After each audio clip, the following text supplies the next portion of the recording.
ஆண்டவராகிய இயேசு கிறிஸ்துவின் நாமத்தில் கல்வாரி நேசம் ஊழியங்கள் சார்பாக உங்கள் அனைவருக்கும் எங்கள் வாழ்த்துக்களை தெரிவித்துக் கொள்கிறேன். இன்றைக்கு நான் கொடுக்கும் செய்தியின் தலைப்பு இளைப்பாறுதல், ரெஸ்ட். ஏனென்றால் நாம் ஒவ்வொருவருக்கும் ஒவ்வொரு காலகட்டத்தில் ஒரு நல்ல இளைப்பாறுதல், ரெஸ்ட் தேவைப்படுகிறது. அப்பொழுதுதான் மறுபடியும் நாம் சுறுசுறுப்பாக இயங்க முடியும். எல்லாருமே உணவு, உடை, உறையுள் என்பதற்காக அங்கு இங்கும் ஓடி திரித்து கொண்டே இருக்கிறார்கள், உழைத்து கொண்டே இருக்கிறார்கள். அதிகமான சம்பாத்தியம் என்றால்தான் நான் மனைவி பிள்ளைகளை நல்லபடியாக வைத்துக்கொள்ள முடியும் என்று அதிகமாக ஓடிக்கொண்டே இருக்கிறார்கள். அவர்கள் எல்லாம் நினைப்பது எப்படியாவது ஒரு 4 நாள் லீவ் கிடைத்தால் எங்கேயாவது சென்று இளைப்பாற வேண்டும், ரெஸ்ட் எடுக்க வேண்டும், இந்த கவலைகளையெல்லாம் மறைந்து நாம் போக வேண்டும் என்றுதான் சொன்னார்கள். தாவீது ராஜா கூட சொல்கிறார், அவர் சத்துருக்களினால் அதிகமாக துரத்தப்பட்ட பொழுதும் சோர்ந்து போய் எனக்கு புறவை போல் சிலர்கள் இருந்தால் நான் பறந்து போய் இளைப்பாறுவேன் என்று. பிரியமானவர்கள், நாம் எல்லாருக்கும் ஒரு ரெஸ்ட், இளைப்பாறுதல் தேவைப்படுகிறது. எங்காவது சென்று இந்த உலக கவலைகளை எல்லாம் மறந்து நிம்மதியாக இருக்க வேண்டும், இங்கு வரக்கூடாது என்றெல்லாம் எல்லாருடைய மனதிலும் வரும். ஆகையால் நாம் வேதாந்தத்தின் அடிப்படையின்படி நாம் எங்கு சென்றாலும் நமக்கு ஒரு இளைப்பாறுதல் தர முடியாது. அது ஆண்டவரிடமிருந்து வந்த இளைப்பாறுதல் ஒழிய அது நமக்கு கிடைக்காது. ஆகையால் வேதாந்தத்தின் அடிப்படையில் நாம் எப்படியெல்லாம் நாம் இந்த ரெஸ்ட், இளைப்பாறுதலை பெற்றுக்கொள்ளலாம் என்று நாம் ஆராயலாம். முதலாவது, நாம் நினைப்போம், எல்லாருமே நினைப்போம், நமக்கு ஒரு சொந்த வீடு இருந்தால் நன்றாக நிம்மதியாக இருக்கலாம், இந்த வீட்டுக்காரங்கள் தொந்தரவு இருக்கக்கூடாது என்றெல்லாம். அப்படிதான் இங்கு யாக்கோபின் கோத்திரத்தார் ஒருவர் கூட நினைத்தார்கள். ஏனென்றால் இஸ்ரவேல் ஜனங்கள் அனைவரும் கூடாரவாசிகளாக இருந்தார்கள். எப்பொழுதும் மேய்ச்சல் பிடிக்கிறதோ அங்கெல்லாம் கூடாரத்தை பெய்து கொண்டு போய் அங்கெங்கே வாழ்ந்து கொண்டே இருக்கிறார்கள். அவர்களுக்கு என்று ஒரு நிலையான ஒரு வீடு கிடையாது. ஆகையால் இப்பொழுது ஒரு கோத்திரத்தார் நினைக்கிறார்கள், நாம் எங்காவது ஒரு நாட்டில் சேர்ந்து அதில் ஒரு நிலையாக இருக்க வேண்டும் என்று நினைத்தார்கள். அப்பொழுது இளைப்பாறுதல் கிடைக்கும் என்று. ஆதியாகமம் 49:14-15. இசக்கார் 2 பொதியின் நடுவே படுத்து கொண்டிருக்கிற பலத்த கழுதை அவன் இளைப்பாறுதல் நல்லது என்றும் நாடு வசதியானது என்றும் கண்டு சுமக்குதற்கு தன் தோலை சாய்த்து பகுதி கட்டினான். பிரியமானவர்களே, இங்கு இசக்கார் 2 பொதியின் நடுவே படுத்து கொண்டிருக்கிற கழுதை. 2 பொதி என்பது நாமும் கூட நாம் அதிக தலையாணைகளை வைத்து கை கொண்டு கால் கொண்டு வைத்து இளைப்பாறுவதை அதிகமாக விரும்புவோம், யாரும் நமக்கு தொந்தரவு செய்யக்கூடாது என்று. அதே போல்தான் இங்கு இசக்காரும் 2 பொதிகளின் நடுக்கிற படுத்து கொண்டிருக்கிற கழுதையை போல் எனக்கு இளைப்பாறுதல் வேண்டும், எனக்கு ரெஸ்ட் வேண்டும் என்று நினைத்து அவர் நாடு வசதியானது, நாம் ஒரு தேசாந்திரியாக ஒவ்வொரு இடமும் நாம் அலைந்து கொண்டிருப்பதை பார்க்கிலும் ஒரு நாட்டில் இருக்கும் பொழுது நாடு வசதியானது, நாம் கூட ஒரு ஊரை தேர்ந்தெடுத்து இந்த ஊர் வசதியாக இருக்கிறது என்று நாம் நினைத்து தன் தோலை சாய்த்து பகுதி கட்டுகிறான், சுமை சுமக்கிறது. அப்படி என்றால் அவர்கள் ஒரு வீடு கட்டலாம் என்று தன் தோலை சுமை சுமத்திற்கு பகுதி கட்டுகிறவர்களாக மாறினார்கள். பிரியமானவர்களே, நாமும் கூட நாம் தேவனிடம், ஆண்டவரே, அதிக காலம் இருந்து ஒரு வாடகை வீட்டில் இருந்து கஷ்டப்படுகிறேன், எனக்கு இளைப்பாறுதல் வேண்டும், எனக்கு ஒரு சொந்தமாக ஒரு இடத்தை தர வேண்டும். இந்த இசக்காருக்கு கொடுத்த ஆசீர்வாதத்தை போல நானும் கூட 2 பொதிகளின் நடுக்கே நிம்மதியாக உறங்குகிற ஒரு கழுதையை போல் இளைப்பாற வேண்டும், அதற்கு எனக்கு சொந்தமாக ஒரு வீட்டை தர வேண்டும் என்று நீங்கள் கேட்டீர்கள் என்றால் நிச்சயமாகவே தேவன் நமக்கு தர வல்லவராக இருக்கிறார். ஏனென்றால் வேதாந்தத்தில் உள்ள ஆசீர்வாதங்கள் எல்லாம் அந்த காலத்திற்கு மட்டுமல்ல, அந்த கோத்திரத்துக்கு மட்டுமல்ல, இப்பொழுதும் கூட நாம் யார் யார் இதெல்லாம் வேண்டிக்கொள்கிறோமோ அதையெல்லாம் அவர் தர வல்லவராக இருக்கிறார். ஆகையால் இதை கேட்டுக்கொண்டிருக்கிற பிரியமானவர்களே, நீங்களும் அநேக காலம் வாடகை கொடுத்து முடியவில்லை, வாடகை வீட்டில் தொந்தரவாக இருக்கிறது என்று மனம் கசந்து இருக்கிறீர்களா? இந்த வசனத்தை வைத்து நீங்கள் ஜெபிங்கள். ஆண்டவரே, எனக்கு ஒரு சொந்த வீட்டில் இளைப்பாற பண்ண வேண்டும். நீங்கள் நிச்சயமாக கேட்கும்போது தேவன் அதை தர வல்லவராக இருக்கிறார். இரண்டாவதாக, கர்த்தருடைய கிருபை. நாம் எங்கு சென்றாலும், நாம் ஒரு பெரிய வீட்டில் குடியிருந்தாலும் கூட, நாடு நல்ல வசதியான செழிப்பான நாட்டில் இருந்திருந்தாலும் கூட நமக்கு இளைப்பாறுதல் ஒரு தேவனுடைய கிருபையினால் தான் கிடைக்கும். இங்கு இஸ்ரவேல் ஜனங்களை வழிநடத்தி சென்ற மோசே வனாந்திரங்களில் வழிநடத்தி சென்ற போது இஸ்ரவேல் ஜனங்கள் எவ்வளவோ அதிசயங்களையும் அற்புதங்களையும் பரமபிதாவிடத்திலிருந்து கண்டார்கள், யெகோவா தேவனிடத்திலிருந்து. ஆனாலும் அவர்கள் அதிக முரட்டாட்டம் உள்ள ஜனங்களாக இருந்தார்கள். எதற்கெடுத்தாலும் கோவித்துக் கொள்வீர்களாகவும் சண்டை போடுவீர்களாகவும் கர்த்தரை பரீட்சை பார்க்கிறவர்களாகவும் இருந்தார்கள். அதனால் தேவன் சொன்னார், நான் உன் நடுவில் நான் செல்ல மாட்டேன், நீங்கள் வணங்கா கழுத்துள்ள ஜனங்கள் என்று. அப்பொழுது மோசே இஸ்ரவேல் ஜனங்களுக்காக இவ்வாறு மன்றாடுகிறார். யாத்ரா 33:13. உம்முடைய கண்களில் இப்பொழுது எனக்கு கிருபை கிடைத்ததானால் நான் உம்மை அறிவதற்கும் உம்முடைய கண்களில் எனக்கு கிருபை கிடைப்பதற்கும் உம்முடைய வழியை எனக்கு அறியும். இந்த ஜாதி உம்முடைய ஜனமென்று நினைத்தல்லும் என்றான். அதற்கு அவர், என் சமூகம் உனக்கு முன்பாக செல்லும், நான் உனக்கு இளைப்பாறுதல் தருவேன் என்றார். பிரியமானவர்களே, நமக்கு ஆண்டவர் கண்களில் கிருபை கிடைத்தால் வழிய நாம் தேவனுடைய சமூகம் நமக்கு முன்பாக செல்ல முடியாது. ஆகையால் நாம் தேவனுடைய சமூகத்திற்காக, தேவனை எப்பொழுதும் உம்முடைய சமூகம் என்னோடு கூட இருக்க வேண்டும், எனக்கு இளைப்பாறுதல் தர வேண்டும் என்று நாம் ஜெபிக்க வேண்டும். ஏனென்றால் நீங்கள் இதே பழைய ஏற்பாட்டு காலத்தில் யாக்கோபை நீங்கள் பார்த்தீர்கள் என்றால், அவர் அங்கு சீரியா தேசத்தை விட்டு புறப்பட்டு வரும் பொழுது அங்கு பெத்தேலுக்கு தான் அவர்கள் செல்ல வேண்டும். ஆனால் ஏராளமான ஆடு மாடுகள் பொன்னியின் பொருளும் இருந்தபடியினால் அவர் சீக்கிரமே தனக்கென்று ஆண்டவருடைய சுத்தம் இல்லாமல் தெரிந்து கொண்டு அங்கு 100 வெள்ளிக்கு அந்த நிலத்தை வாங்கி கொட்டாரங்களை போட்டார். அந்த இடத்தில் தேவனுடைய பிரசன்னம் இல்லை, தேவனுடைய சமூகம் இல்லை, அவருக்கு இளைப்பாறுதல் கிடைக்கவில்லை. அங்குதான் அவருடைய ஒரே மகளான தீனாள் வழித்தவறி போய்விட்டால் இங்கு லேவியும் சிமியோனும் கொலைக்காரர்களாக மாறிவிட்டார்கள். யாக்கோபும் 100 வெள்ளிக்காசுக்கு வாங்கின அந்த இடத்தையெல்லாம் விட்டுவிட்டு உயிர்த்தப்பித்தால் போதும் என்று ஓடி வர வேண்டியதாக இருந்தது. பிரியமானவர்களே, நாம் எந்த இடத்தில் வசிக்கிறோம் என்பது முக்கியமல்ல. ஆனால் நாடும் நகரமும் நல்லதுதான். ஆனால் அந்த இடத்தில் நாம் வசிப்பதற்கு தேவனுடைய சமூகம் நமக்கு முன் செல்ல வேண்டும், நம்முடைய கிருபை நம்மை சூழ்ந்து கொள்ள வேண்டும். அப்பொழுதுதான் நமக்கு இளைப்பாறுதல் கிடைக்கும். ஆகையால் நாம் எப்படி வாழ்ந்தாலும் சரி, தேவனே உம்முடைய சமூகம் எனக்கு முன் செல்ல வேண்டும், எனக்கு இளைப்பாறுதல் தர வேண்டும். இந்த ஒரு வேலையினால் அதிகமாக சோர்ந்து போயிருக்கிறேன், இது கஷ்டமான வேலையாக இருக்கிறது என்று நாம் அடிக்கடி மனம் சோர்ந்து போவோம். நாம் இந்த கல்ஃப் கண்ட்ரீஸில் உள்ளவர்களை எல்லாம் பார்த்தீர்கள் என்றால், நாம் வெளிப்புறமாக பார்க்கும் பொழுது அதிக பணம் சம்பாதிக்கிறவர்களாக இருப்பது போல் தோன்றும். ஆனால் அங்கே சென்று பார்க்கும் பொழுதுதான் ஒரு நேரம் கூட அவர்களால் ஓய்ந்திருக்கவே முடியாது, வேலை செய்து கொண்டே இருக்க வேண்டும். 8 மணி நேரம் எல்லாம் கிடையாது. எப்பொழுது அந்த எஜமான நைட்டு கூப்பிட்டால் கூட ஓடி வந்து விட வேண்டும். அந்த இடத்தில் கூட நமக்கு இளைப்பாறுதல் கிடைக்க வேண்டும் என்று நினைப்போமானால், தேவனே உம்முடைய சமூகம் எனக்கு முன்பாக செல்ல வேண்டும், எனக்கு இளைப்பாறுதல் தர வேண்டும் என்று நாம் ஜெபிக்க வேண்டும். தேவனுடைய சமூகம் தான் நமக்கு இளைப்பாறுதல் தரும். அதற்கு அவருடைய கிருபை நம்மை சூழ்ந்து கொள்ள வேண்டும்.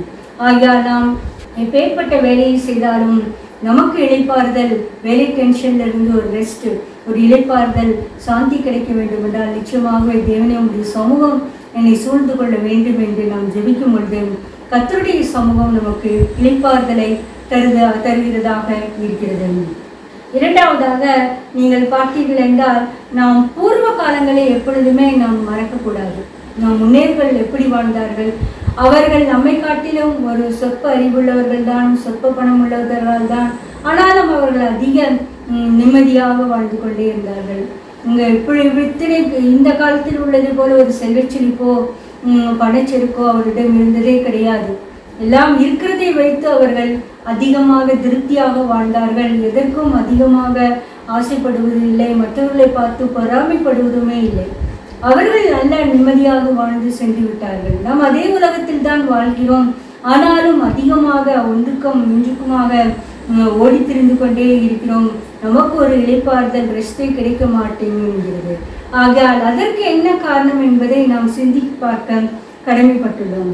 எசேக்கியேல் 6:16 வழிகளிலே நின்று பூர்வ பாதைகள் எவை என்று கேட்டு விசாரித்து நல்ல வழி எங்கே என்று பார்த்து அதிலே நடவுங்கள், அப்பொழுது உங்கள் ஆத்மாவுக்கு இளைப்பாறுதல் கிடைக்கும் என்று கர்த்தர் சொல்கிறார், அவர்களோ அதிலே நடக்க மாட்டார்கள் என்று சொல்கிறார்கள். பிரியமானவர்களே, வழிகளில் நின்று பூர்வ பாதைகள், நம் முன்னோர்கள் நடந்த வாழ்க்கை, அவர்கள் நிம்மதியாக இருந்தார்களே, என்ன காரியத்தினால் அவர்கள் நிம்மதியாக இருந்தார்கள் என்று நாம் விசாரித்து அவர்களுடைய ரட்சிப்பின் வழிகளை நாம் தெரிந்து கொள்ள வேண்டும். அப்பொழுது நம் ஆத்மாவுக்கு இளைப்பாறுதல் கிடைக்கும். நம் ஆத்மாவில் இளைப்பாறுதல் இல்லாமல் இருக்கும் பொழுது நாம் எவ்வளவு சம்பாதித்தாலும் எவ்வளவு பொருள் சேகரித்தாலும் அது ஒரு நிம்மதியே நமக்கு கிடைக்காது. இன்னும் இந்த பொருளை வைத்துக்கொண்டு என்ன செய்வது, யாராவது திருடிவிட்டால் என்ன செய்வது என்றெல்லாம் நினைத்து அலைக்கழித்து கொண்டே இருப்போம். பிரியமானவர்களே, பூர்வ பாதைகள் எவை என்று விசாரித்து நல்ல வழி எதை என்று கேட்டு உங்களுக்கு அதில் நடவுங்கள், அதுக்கு இளைப்பாறுதல் கிடைக்கும் என்கிறார். நம் ஆண்டவராக இயேசு கிறிஸ்து கூட நானே வழியும் சத்தியமும் ஜீவனுமா இருக்கிறேன் என்று கூறுகிறார். அவரை நாம் வழியாக தெரிந்து கொள்ளும் பொழுது நிச்சயமாகவே நம் ஆத்மாவுக்கு இளைப்பாறுதல் கிடைக்கும். இன்று அநேக ஜனங்கள் கிறிஸ்தவர்கள் கூட ஆண்டவராக இயேசு கிறிஸ்துவின் ரட்சிப்பின் வழியை தெரிந்து கொள்ளாமல் ஏனோதானோ என்று வாழ்க்கை நடத்தி கொண்டே இருக்கிறார்கள். உலக பிரகாரமான மக்கள் இவ்வாறு தான் நடத்துகிறார்கள். அவர்கள் நல்ல நிம்மதியாக இருக்கிறார்கள், நன்றாக இருக்கிறார்கள், நம் குடும்பத்தை காட்டிலும் நல்லதாக தானே இருக்கிறார்கள் என்று அவர்களுடைய வழியிலே தான் நாம் தெரிந்து கொள்வதில் அதிக முக்கியத்துவம் காட்டுகிறோம். ஆனால் பூர்வ பாதைகள் நம் தாத்தா பாட்டிமார் எவ்வாறு நல்ல நிம்மதியாக வாழ்ந்தார்கள் என்று ரட்சிப்பின் வழியை தெரிந்து கொண்டு இயேசு கிறிஸ்துவுக்காக வாழ்ந்தார்கள் என்பதை நாம் சற்றும் நினைத்து பார்க்குவதே இல்லை. அதுதான் இங்கு எசேக்கியேல் தீர்க்கதரிசி சொல்கிறார், பூர்வ வழியில் எவை என்று காட்டு, நல்ல வழியிலே நடங்கள், ஆனால் நீங்களோ நடக்க மாட்டோம் என்கிறார்கள். இதை கேட்டுக்கொண்டிருக்கிற பிரியமானவர்களை, ரட்சிப்பின் வழியை நீங்கள் தெரிந்து கொண்டீர்களா? பூர்வ பாதைகள் எதை என்று தெரிந்து கொண்டீர்களா? பூர்வ பாதைகள் தான் அது ஒரு செம்மையான வழியாக இருக்கும். நம் முன்னோர்கள் வாழ்ந்த ரட்சிப்பின் நிச்சயத்தை பெருத்து கொண்டவர்களாக நடந்த பொழுதுதான் அவர்கள் ஆத்மாவில் இளைப்பாறுதல் பெற்று எந்த கவலையும் இல்லாமல் வாழ்ந்தார்கள். எதற்குமே கவலைப்படுவதில்லை. நாமோ இப்பொழுது எதற்கெடுத்தாலும் ஒரு சிறிய காரியம்னாலும் சரி, ஒரு எல்கேஜி அட்மிஷன்னாலும் சரி, ஒரு பெரிய கல்லூரி அட்மிஷன்னாலும் சரி, எல்லாத்துக்கும் ஒரு கவலை கொண்டு நோய் கொண்டு ஒடுங்கி போயிருக்கிறோம். ஆகையால் இதை கேட்டுக்கொண்டிருக்கிற பிரியமானவர்கள், நம் ஆத்மாவில் இளைப்பாறுதல் பெறத்தக்கதாக தேவன் தெரிந்து கொண்ட வழியாக ஆண்டவராக இயேசு கிறிஸ்துவின் நானே வழியும் சத்தியமும் ஜீவனுமா இருக்கிறது நாம் தெரிந்து கொள்ளும் பொழுது நிச்சயமாகவே நமக்கு ஒரு நல்ல செழிப்பு கிடைக்கும். சங்கீதக்காரர் 77:5 சொல்கிறது போல், பூர்வ நாட்களையும் ஆதி காலத்து வருஷங்களையும் நாம் சிந்திக்க வேண்டும். எதையோ நினைத்து மனதை அழைப்பதை விட நம் முன்னோர்கள் எவ்வாறு இருந்தார்கள், பூர்வ காலத்து நாட்கள் எப்படி இருந்தது, இந்தந்த காரியங்களில் அவர்கள் எவ்வாறு வாழ்ந்தார்கள், மிஷினரிகள் வாழ்க்கை எப்படியெல்லாம் இருந்தது, நம் பூர்வ காலத்து நாட்கள் நாம் சிந்திக்கும் பொழுது நிச்சயமாகவே அவர்கள் தெரிந்து கொண்ட வழியில் நாம் நடக்கும் பொழுது நம் ஆத்மாவுக்கு இளைப்பாறுதல் கிடைக்கும். தேவன் அதற்கு கிருபை செய்வாராக. அடுத்ததாக கர்த்தருடைய உடன்படிக்கை பெட்டி இளைப்பாறுதல் தந்தது. இஸ்ரவேல் ஜனங்கள் நடக்கும் பொழுது கர்த்தருடைய உடன்படிக்கை பெட்டி தான் லேவியரும் ஆசாரியரும் முன்னே சுமந்து சென்று கொண்டிருந்தார்கள். அந்த உடன்படிக்கை பெட்டியில் ஆரோனுடைய துளித்த கோலும் மன்னா வைத்த பொற்பாத்திரமும் கட்டளையால் பொறிக்கப்பட்ட 2 கற்பனைகள் இருந்தது. ஆனால் பிற்பாடு அந்த உடன்படிக்கை பெட்டியில் 2 கற்பனைகள் பொறித்த அந்த கற்பனைகள் மட்டுமே இருந்தது. நம்முடைய வாழ்க்கையிலும் கூட இப்பொழுது உடன்படிக்கை பெட்டியாக நம்முடைய வேதாகமும் நமக்கு பழைய ஏற்பாடு புதிய ஏற்பாடு என்ற வேதாகம் கரங்களில் தவழ்கிறது. அது நமக்கு இளைப்பாறுதல் தரும். என்னாகும் 10:33 அவர்கள் கர்த்தருடைய பர்வதத்தை விட்டு 3 நாள் பிரயாணம் போனார்கள். 3 நாள் பிரயாணத்திலும் கர்த்தருடைய பெட்டி அவர்களுக்கு இளைப்பாறும் ஸ்தலத்தை தேடி காட்டும்படி அவர்கள் முன் சென்றது. பிரியமானவர்கள், எங்க பாருங்கள், எங்க கர்த்தருடைய பெட்டி உடன்படிக்கை பெட்டி அவர்கள் இளைப்பாறும் ஸ்தலத்தை தேடுவதற்காக முன் சென்றது. நம் மனிதர்கள் யாராவது பார்த்திருப்போமா? நமக்கு எந்த இது நல்ல இடம் என்று சொல்லுவார்களா? சொல்ல மாட்டார்கள். அவர்கள் பொறாமை பிடித்தவர்கள். எங்கே நம்மை விட இவர்கள் நன்றாக வாழ்ந்து விடுவார்களோ என்று நமக்கு முன் சென்று நம்மை வழிகாட்டவே மாட்டார்கள். ஆனால் வேதம் சொல்கிறது, கர்த்தருடைய உடன்படிக்கை பற்றி 3 நாள் பிரயாணத்திலும் அவர்கள் இளைப்பாறும் ஸ்தலத்தை தேடி காட்டும்படி முன் சென்றது. பிரியமானவர்கள், நாம் இந்த வேதத்தை அதிகமாக நேசித்து வாசிக்கும் பொழுது அந்த வேதம் நமக்கு வழிகாட்டியாக திகழ்கிறது. இங்கு 3 நாள் பிரயாணம், அது நம் வாழ்க்கை பிரயாணம் முழுவதும் 3 நாள் மட்டுமல்ல, நம் வாழ்க்கை ஆயுசு நாட்கள் பிரயாணம் முழுவதிலும் நாம் எங்கெங்கு செல்ல வேண்டும், எங்கே சென்றால் நல்ல இளைப்பாறுதல் கிடைக்கும் என்று நாம் வேதத்தை தியானிக்கும் பொழுது அந்த வேதத்தின் வார்த்தைகள் ஆண்டவராக இயேசு கிறிஸ்து நமக்கு முன் சென்று நாம் இளைப்பாறும் ஸ்தலத்தை காட்டி செல்கிற வழியாக இருக்கிறார். நாம் அதை கண்டு கொண்டோமா? இதை கேட்டுக்கொண்டிருக்கிற பிரியமானவர்களை, எவ்வளவு தூரம் நாம் வேதத்தை நேசித்து வாசிக்கிறோம், அதில் தியானமாக இருக்கிறோம். அது ஒரு இன்பமானதாக எண்ணுகிறோம் என்று நினைத்து பாருங்கள். பூர்வ காலங்களில் நம்முடைய முன்னோர்கள் அதிகமாக வேத தியானத்திலும் ஜபத்திலும் தான் செலவழித்தார்கள். அதுதான் பூர்வ பாதைகளை கேட்டு விசாரித்தீர்கள் என்று. அவர்கள் ஒரு இளைப்பாறின காரணமாக இருந்தது. அவர்கள் ஒரு பெரிய வீடோ சின்ன வீடோ எந்த குறைவும் இல்லாமல் எல்லாம் நிறைவாக பெற்று நிம்மதியாக வாழ்ந்தார்கள். காரணம், அவர்கள் வேதத்தை அதிகமாக வாசித்தார்கள், நேசித்தார்கள், குடும்ப ஜபத்தை அபியாசம் பண்ணினார்கள். நம்முடைய வீடுகளில் குடும்ப ஜபமும் வேத வாசிப்பும் ஜபவெளியும் இருக்கிறதா என்று சிந்திப்போம் பிரியமானவர்களே. அப்பொழுது நாம் வாழ்நாள் முழுவதும் நமக்கு முன்பாக அந்த உடன்படிக்கை பெட்டியாக நம்முடைய கர்த்தருடைய வேத புஸ்தகம் நமக்கு ஒரு இளைப்பாறும் ஸ்தலத்தை, இளைப்பாறும் இடத்தை தேடுகிற காரியமாக இருக்கிறது. எந்த நேரத்தில் நம்மை சோர்ந்து போகவே விடாது. தேவன் அதற்கு கிருபை செய்வாராக. அடுத்ததாக, நாம் இளைப்பாறுதலில் நாம் எந்த சத்துருக்கள் பயமும் இல்லை, எந்த இடையூறுதலும் இருக்காது. அநேக தரங்களில் இவன் ஏதாவது எனக்கு வேட்டு வைத்து விடுவார்களோ, வேலை ஸ்தலத்தில் இவர்கள் ஏதாவது என்னை குறித்து தவறாக சொல்லி விடுவார்களோ, வேலையை எடுத்து விடுவார்களோ என்றெல்லாம் அதிக கவலை. இப்பொழுது பார்த்தீர்கள் என்றால் டாடா கம்பெனி கூட இப்பொழுது ஆட்கொடுப்பு செய்ய வேண்டும் என்று சொல்லி கொண்டிருக்கிறார்கள். அது ரொம்ப நம்பிக்கையான கம்பெனி. அந்த கம்பெனியை சொல்லும் பொழுது மக்கள் எல்லாம் எவ்வளவு திகைத்திருப்பார்கள் நினைத்து பாருங்கள். எப்பொழுது வேலை போகுமோ, என் மனைவி பிள்ளைகளை குடும்பங்களை நான் எவ்வாறு காப்பாற்றுவேன், எனக்கு நிம்மதியே இல்லையே என்று ஒரு கலக்கத்திலே இருப்போம். ஆனால் தேவன் சொல்லுகிறார், அந்த கலக்கத்திலும் தேவன் நமக்கு ஒரு இளைப்பாறுகிற ஸ்தலத்தை காட்டுகிற தேவனாக இருக்கிறார். 1 ராஜாக்கள் 5:4. ஆனாலும் இப்பொழுதோ என் தேவனாய கர்த்தர் எங்கும் எனக்கு இளைப்பாறுதலை தந்தார், விரோதியும் இல்லை, இடையூறும் இல்லை. ஆம், சாலமோன் ராஜா கர்த்தருடைய தேவாலயத்தை கட்ட விருப்பம் கொண்ட பொழுது அவர் சொன்ன இதுதான், என் தந்தையாகி தாவீது கட்ட வேண்டும் என்று விருப்பம் கொண்டிருந்தார், ஆனாலும் தேவனுடைய சுத்தம் நான் கட்ட வேண்டுமென்றாக இருக்கிறது. ஆகையால் இப்பொழுது பார்த்தீர்கள் என்றால் எனக்கு எந்த விரோதியும் இல்லை, இடையூறும் இல்லை. தாவீது ராஜா வாழ்க்கையில் ஏராளமான போர்க்கள வாழ்க்கை, சண்டை, எல்லாவற்றையும் அவர்கள் அந்த எதிரிகளை எல்லாம் வெட்டி வீழ்த்த வேண்டியதாக இருந்தது. ஆனால் இப்பொழுது சாலமோன் ராஜாவுக்கு எந்த எதிரியும் இல்லை, இடையூறும் இல்லை. நாம் ஆலயத்தை கட்டுவோம் என்று அவர் கட்டத் தொடங்கினார். ஆம், நாம் சரீரமாகிய ஆலயத்தை நாம் கட்ட வேண்டும். அப்பொழுது நமக்கு இளைப்பாறுதல் கிடைக்கும். அநேகர் அந்த ஆலயமாகிய பரிசுத்த ஆலயமாகிய இந்த இருதயத்தை அதை கட்டுவதில் நாம் எந்த சிரத்தையும் எடுத்துக்கொள்வதே இல்லை. நாம் வீடு கட்டுகிறோம், நாம் அநேக காரியங்களை திட்டமிடுகிறோம்.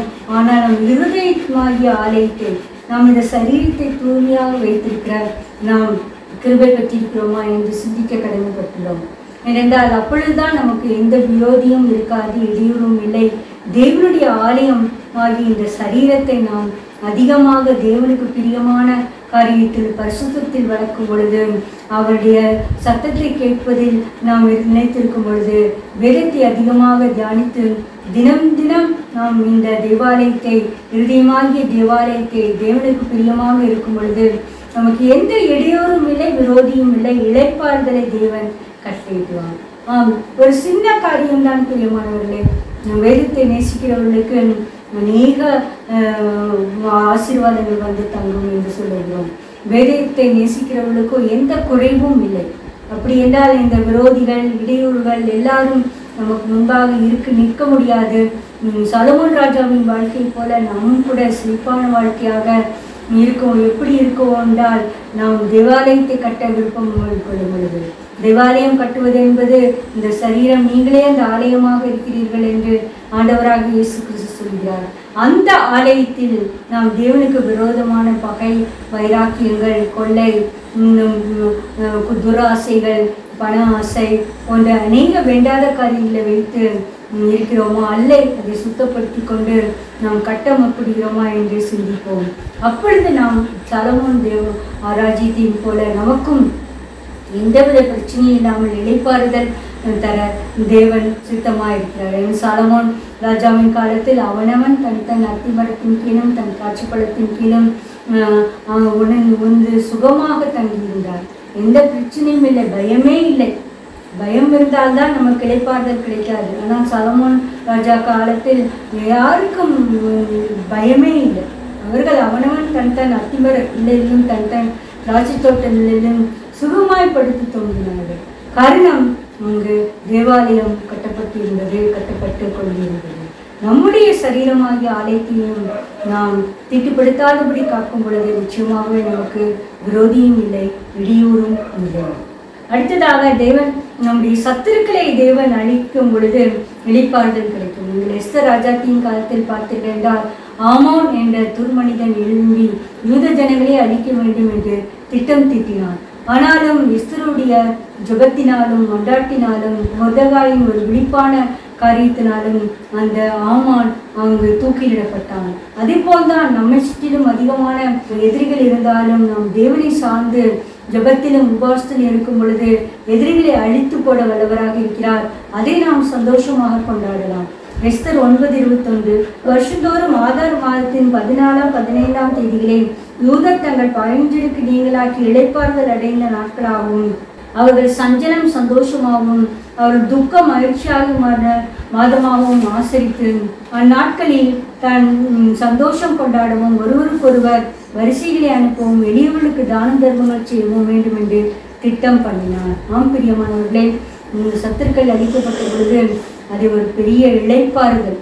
நாமும் கூட நமக்கு விரோதமாக எழும்பவர்களை தேவன் அளிக்கும் பொழுது நமக்குள் ஒரு பெரிய இளைப்பாறுதல். ஆண்டவராக இயேசு கிறிஸ்து சாத்தானின் சதியோரசனைகளை அழிப்பதற்கு தான் இந்த உலகத்திற்கு வந்தார். அதற்காக தான் சிலுவை மரணத்தில் நமக்காக சத்துருவை அழித்து கொண்டு போட்டு விட்டார். அதைத்தான் நாமும் கூட கிறிஸ்துமஸ் நாட்களில் நேருக்கு பரிசு பொருட்களை அனுப்புவோர் நாட்களாகவும் வேலை எளிவுகளை நினைவு கூறும் நாட்களாகவும் கொண்டாடுகிறோம். ஆனால் இந்த கிறிஸ்துமஸ் ஒரு நாளில் மட்டும் நமக்கு கொண்டாடுதலாக இருந்து முடிந்துவிடக்கூடாது. ஆனால் தினம் தினம் நம்முடைய சொத்துக்களை அளித்த ஆண்டவராக இயேசு கிறிஸ்துவை நினைவு கூர்ந்து அதை ஒரு கொண்டாடும் இளைப்பாறு பண்ணும் நாளாக நாம் அனுசரிக்க வேண்டும். ஆண்டவராக இயேசு கிறிஸ்து இந்த உலகத்தில் வந்து நமக்காக உயிர்விட்டபடியினால் தான் நமக்கு ஒரு நிம்மதி, இளைப்பாறுதல். இந்த கிறிஸ்துவர்கள் உண்மையான கிறிஸ்துவர்களை பார்த்தீர்கள் என்றால் அவர்கள் அதிகமாக எதற்கும் அலட்டிக்கொள்ளவும் மாட்டார்கள், கவலைப்படவும் மாட்டார்கள். இன்றைக்கு ஆண்டவர் பார்த்துக் கொள்வார், நாளை தினம் நாளைக்கு கவலைப்படும் என்று கூறுவார்கள். பிரியமானவர்களே, நம்முடைய வாழ்க்கையில் ஆண்டவராக இயேசு கிறிஸ்து இந்த துஷ்டனாக ஆமானை போட சத்துருவை அழித்து விட்டார் என்ற ஒரு நம்பிக்கை நிச்சயம் உங்கள் உள்ளத்தில் உள்ளதா? அது ஒரு இளைப்பாறுதல். அந்த நிச்சயத்தை பெற்றுக்கொண்டவர்களாக ஜீவிக்க ஆண்டவர் கிருபை செய்வாராக. கடைசியாக இயேசு கிறிஸ்துவின் இளைப்பாறுதல். நம் ஆண்டவராக இயேசு கிறிஸ்து தான் உண்மையான இளைப்பாறுதல் தருவேன் என்று கூப்பிடுகிறார். மத்தேயு 11:28 வருத்தப்பட்டு பாரம் சுமக்கிறவர்களே, நீங்கள் எல்லாரும் என்னிடத்தில் வாருங்கள், நான் உங்களுக்கு இளைப்பாறுதல் தருவேன். எத்தனை பெரிய காரியமாக இருந்தாலும் ஆண்டவராக இயேசு கிறிஸ்து என்னிடம் வாருங்கள், உங்கள் பாரத்தை எல்லாம் கஷ்டப்படுகிற காரியங்கள் எல்லாம் என்னிடம் சொல்லுங்கள், என்னிடம் வைத்து விடுங்கள், நீங்களே சுமக்க வேண்டும், நான் சுமக்கிறேன், சிலுவையில் சுமந்து தீர்த்து விட்டேன், நான் உங்களுக்கு இளைப்பாறுதல் தருவேன் என்கிறார். ஆகையால் இதை கேட்டுக்கொண்டீர்கள், நீங்கள் எதையாவது ஒரு வருத்தத்தினால் கவலையினால் ஏதோ ஒரு காரியம் எங்கள் வீட்டில் இன்னும் நடைபெறவில்லை என்று அதிக துக்கம் கொண்டிருக்கிறீர்களா? இயேசு கிறிஸ்துவிடம் வாருங்கள். வருத்தப்பட்டு பாரஞ்சு முக்கிறவர்களை நீங்கள் எல்லாரும் என்னிடத்தில் வாருங்கள், நான் உங்கள் நுகத்தை சுமத்து உங்களுக்கு இளைப்பாறுதல் தருவேன் என்று கூறுகிறார். மத்தேயு 11:29 கூட, நான் சாந்தமும் மனத்தாழ்மையுமா இருக்கிறேன், என் நுகத்தை உங்கள் மேல் ஏற்றுக்கொண்டு என்னிடத்தில் கற்றுக்கொள்ளுங்கள், அப்பொழுது உங்கள் ஆத்துமாக்களுக்கு இளைப்பாறுதல் கிடைக்கும். ஆண்டவராக இயேசு கிறிஸ்துவிடமிருந்து கற்றுக்கொள்ள வேண்டிய காரியம், நாம் அவர் சுகத்தை ஏற்றுக்கொண்டு சாந்தமும் மனத்தாழ்மையும், நாம் நிச்சயமாகவே சாந்தமும் மனத்தாழ்மையும் இயேசு கிறிஸ்துவை போல ஜீவிக்கும் பொழுது ஆத்துமாக்களுக்கு இளைப்பாறுதல் கிடைக்கும். அந்த ஆத்தும இளைப்பாறுதல் தான் இங்கு அதிகம் தேவை. அநேகர் அதைத்தான் ஓடி திரிகிறார்கள். பிரஜாதி மக்களை பார்த்தீர்கள் என்றால் அந்த சன்னதிக்கு போகலாம், அங்கே போகலாம், இந்த காரியம் வரைக்கும் என்றெல்லாம் ஒவ்வொன்றாக நினைத்து செயல்படுத்தி கொண்டிருக்கிறார்கள். ஆண்டவராக இயேசு கிறிஸ்து அவ்வாறு சொல்லவில்லையே, நீங்கள் எங்கே இருந்தாலும் என்னிடத்தில் வாருங்கள், உங்களுக்கு இளைப்பாறுதல் கிடைக்கும் என்று கூறுகிறார். ஆகையால் இதை கேட்டுக்கொண்டிருக்கிற பிரியமானவர்களே, இயேசு கிறிஸ்துவிடம் வந்து அவருடைய கற்றுக்கொள்ளத்தக்கதாக மனத்தாழ்மையும் சாந்தமும் ஏற்றுக்கொள்ளத்தக்கதாக ஆண்டவர் கிருபை செய்வாராக. ஜெபம். அன்பான பிதாவே, இன்னும் இளைப்பாறுதல் ரெஸ்ட் என்பதை குறித்து நாங்கள் சில காரியங்களை செலுத்தும். கர்த்தாவே, ஆண்டவரே, நாடு நல்லது என்று இசக்கார் பகுதி கட்டுகிறவராக கண்டு கொண்டார். நாங்களும் கூட ஒரு சொந்த வீட்டில் இல்லாமல் தவித்து கொண்டு இருக்கும் பொழுது எங்களுக்கு கூட நீர் இளைப்பாறுதலை தரத்தக்கதாக ஒரு செந்தவிடை தரத்தக்கதாக ஆண்டவர் கிருபை செய்யப்படுவதாக கூட அவரை ஸ்தோத்திரம். கர்த்தாவே, ஆண்டவரே, நாங்கள் பூர்வ காலத்து வருஷங்களை நினைவு கூர்ந்து அவைகள் நல்ல வழி எங்கே என்று பார்த்து அவைகளின்படி நடக்க ஆண்டவர் எங்களுக்கு செய்ய வேண்டும் என்று கெஞ்சுகிறோம். அப்பொழுது அந்த வழியில் நடந்தால் எங்களுக்கு இளைப்பாறுதல் கர்த்தாவே. ஆண்டவராக இயேசு கிறிஸ்து நானே வழியும் சத்தியமும் ஜீவனமாக இருக்கிறபடியா ஸ்தோத்திரம். உம்முடைய சமூகம் எங்களை சூழ்ந்து கொள்ள வேண்டும் என்று கெஞ்சுகிறோம். அது எங்களுக்கு இளைப்பாறுதல். உடன்படிக்கப்பட்டு இளைப்பாறும் ஸ்தலத்தை தேடிச் சென்றது கர்த்தாவே. அதே போல் எங்கள் வேதாந்தத்தை நாங்கள் அதிகமாக தியானிக்கும் போது எங்களுக்கு இளைப்பாறுதலும் ஒரு ஸ்தலத்தை இளைப்பாறுதலை தருகிற தேவனாக இருக்கிறபடியா ஸ்தோத்திரம். ஆண்டவராக இயேசு கிறிஸ்து வருத்தப்பட்டு பாடம் சுமக்கிறவர்களே, எல்லோரும் என்னிடத்தில் வாருங்கள், இளைப்பாறுதலை தருவேன் என்று கூறினபடி ஆண்டவராக இயேசு கிறிஸ்துவிடம் எங்கள் பாரங்களை நீக்கி வைத்து இளைப்பாறுதலை பெற்றுக்கொள்ள அவரிடமிருந்து கற்றுக்கொள்ள எங்களுக்கு கிருபை செய்ய வேண்டும் என்று கெஞ்சுகிறோம். சலமோன் ராஜாவின் காலத்தில் எல்லாரும் இளைப்பாறி இருந்தார்கள்.